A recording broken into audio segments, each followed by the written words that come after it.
Okey, seterusnya kita pergi ke soalan 11. Soalan 11 ni adalah topik kecerunan dan luas di bawah graf. Okey, kalau kita tengok soalan ni dia ada dua graf. Kadang-kadang dia bagi graf jarak masa, kadang dia bagi graf laju masa. Kalau dalam soalan ni dia bagi graf laju masa. Awak tengok sini dulu. Ni laju masa Okey. Rajah 8 menunjukkan graf laju masa bagi sebuah lori dan tempoh 20 saat. Nyatakan laju seragam dalam meter per saat lori tersebut. Dia berbeza Kalau graf laju masa, keadaan laju seragam ditunjukkan part yang mendatar ni, mengufuk ni. Ini laju seragam. Ini keadaan di mana laju seragam. So, laju seragam, sekarang ni dia ada dua. Soalan dia tanya kadang-kadang tempoh masa. Kalau tempoh masa, awak ambil dekat masa ni lah, dekat part sini. Tapi kalau dia kata laju seragam, ini laju. Ini adalah paksi laju kan. So, lajunya di mana? Di sinilah. So, terus jawab je. 16. Apa dia punya unit? Unit diberi sini, dia kata laju seragam dalam meter per saat. Awak je salin je unit dia tu. Meter per saat. Begitu. Okey. Ada pertanyaan, cikgu, kalau terlupa unit tu kalau boleh awak jangan lupa sebab dia bagi dalam apa. Awak ikut je, awak follow je. Tak perlu nak fikir unit apa dah. Dia dah bagi dah dalam soalan. Ikut je. Kalau boleh letak. Jangan kalau saya tak letak, tak ada, mesti letak. Dia dah bagi, letak. Okey. B, hitung kadar perubahan laju dalam meter per saat kuasa 2 dalam 5 saat yang pertama. Okey, kadar perubahan laju digambarkan oleh apa? Kecerunan graf. Itu kena tahu. Pada graf laju masa, apabila ditanya kadar perubahan laju, itu bermakna kita mencari kecerunan graf. Kecerunan graf di mana? Di 5 saat yang pertama. 5 saat yang pertama ni kan, 5 saat yang pertama di sini. So, kecerunan di sini yang kita nak cari. Bila kecerunan, okey, kita mengambil 2 point. Okey, buat dengan pen biru pula. Mengambil 2 point. Petua cikgu, apabila kamu nak mencari kecerunan, letakkan 2 koordinat di situ. Yang kamu nak cari kecerunan tu, koordinat di sini 0, 7. Dan koordinat di sini 5, 16. 2 point yang melalui garis tersebut. So, itu. Lepas tu, nak cari kecerunan Y2 tolak Y1. So, 16 tolak 7 per... Bila 16, kamu mulakan yang ini jadi Y2 kan? Yang ini jadi Y1 kan? Maka yang ini automatik X2 tolak X1. Itu jaga tu sebab ramai pelajar dia silap kat sini. Bila dia tak buat koordinat, dia pakai tolak je. Dia tolak 5 tolak 0 per dia tolaknya suka hati. Kadang dia tolak X dulu ke. Dia mesti Y tu. Y, koordinat Y di sebelah atas. Koordinat X di sebelah bawah. Perbezaan mereka. Lepas tu apabila kamu menolak 16 tolak 7, maka yang di bawah selari. 5 tolak 0. Tak boleh 16 tolak 7, lepas tu 0 tolak 5. Itu dah jadi salah. Sebab tu cikgu kata kena letak koordinat. Baru nampak. Y2.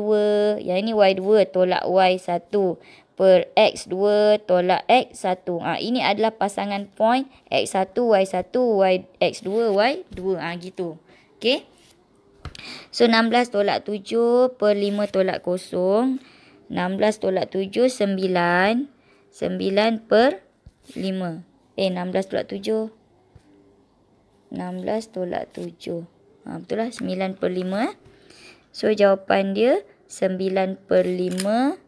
Atau, kalau nak tekan dalam, kalau nak tukar dia dalam point, 9 bahagi 5. 1/8.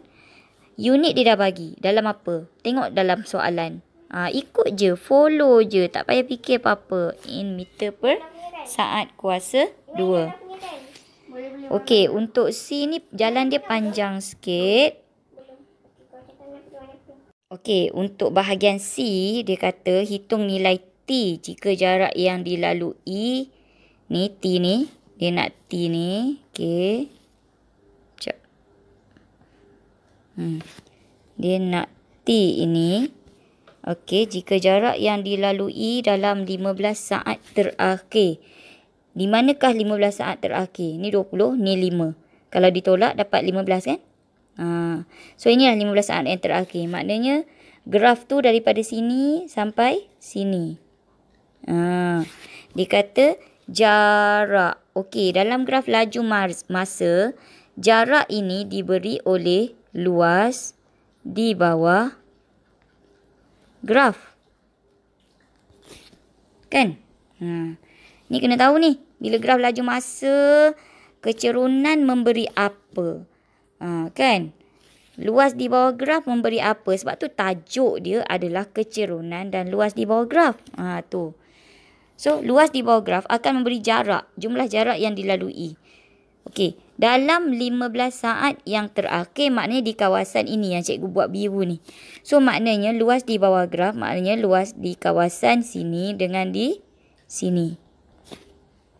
Okey, dia ada dua cara. Sama ada kamu nak terus direct ambil trapezium ataupun segi 4A tambah B. Kita buat cara yang pertama dulu. Cara yang pertama, segi 4A tambah segi 4B.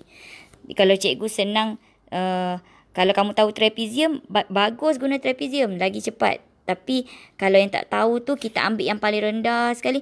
Maknanya kita ambil segi 4 tambah segi 3. Senang kan?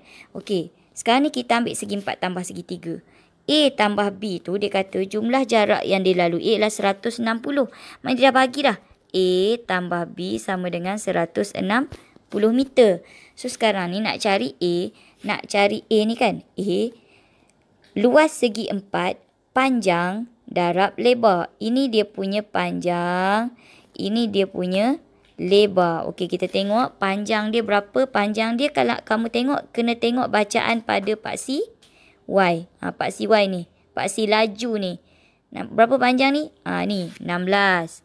Okey, 16 didarab dengan yang ini ni. Oh, ini nampak ni panjang ni tak boleh cari panjang ni. Sebab di sini T, di sini 5. Tapi kalau cikgu katalah ini 7, ini 5. Berapa kamu kata? Berapa panjang dia? Kamu kata 2 kan? Macam ni kamu dapat 2? Sebab 7 tolak 5. Habis sekarang kalau 5 dengan T maknanya panjang dia T tolak 5. Dia punya lebar ni. Dia punya berapa ukuran lebar dia? T tolak 5. T tolak 5. Lepas tu itu dah dapat luas A. Sekarang luas B pula. Tambah dengan luas B. Luas B ni luas segi 3. Segi 3 setengah darab dengan panjang darab dengan lebar. Atau darab dengan tapak darab dengan tinggi. Okey, kita tengok tapak dia. Tapak dia ialah sini T. Sini 20. So macam nak cari jarak di sini? Kan? 20 tolak T lah. Mesti ambil yang belah kanan, tolak yang belah kiri. Jangan kau ambil yang belah kiri, tolak belah kanan. Tak logik. Sebab belah kiri dia kecil. Belah kanan dia besar. 20 dia mesti lebih besar pada T. So, 20 tolak T. Okey, darab dengan lagi satu dia punya tinggi ni atau dia punya panjang ni.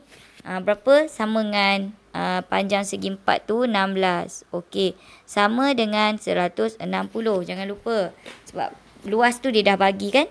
Alright, sekarang ni proses bila ni kita nak selesaikan lah. Dan kita nak mencari T tu lah. Bila kita nampak bracket, apa kita buat? Kita kembangkan. 16 darab T tolak 16 darab 5. 16T tolak 16 darab 5, 80 tambah. Okey, yang ni setengah darab 20 tolak T darab 16. Kita cancel dulu. Ini 8. So, dia jadi 8 darab 20. 8 darab 20 tolak T. Cikgu tulis dululah supaya awak tak confuse. Okey, so 16T tolak 80 tambah 8 darab 20 160 tolak 8 darab T 8T sama dengan 160. Okey. So nak handle ni awak kena cekap lah. 16T tolak 8T, 8T. Ada orang dia nampak dah 160, 160. Sebelah kanan dan sebelah kiri boleh cancel. So 8T sama dengan negatif 80 bawa ke sini jadi 80. Maka T sama dengan 80 bagi 8 dapatnya 10 saat. Selesai. See So markah dia 6 tau. Maknanya untuk nombor 1 tadi, A tadi kan jawapan dia terus je 16 meter per negatif berapa? Negatif 1 kan. Dia terus je dapat 1 markah je untuk A ni. Untuk B tadi kan dia ada jalan pengiraan 2 markah. 2 markah. Dan untuk C ni 3 markah sebab dia banyak sikit jalan pengiraan. Tu. Okey.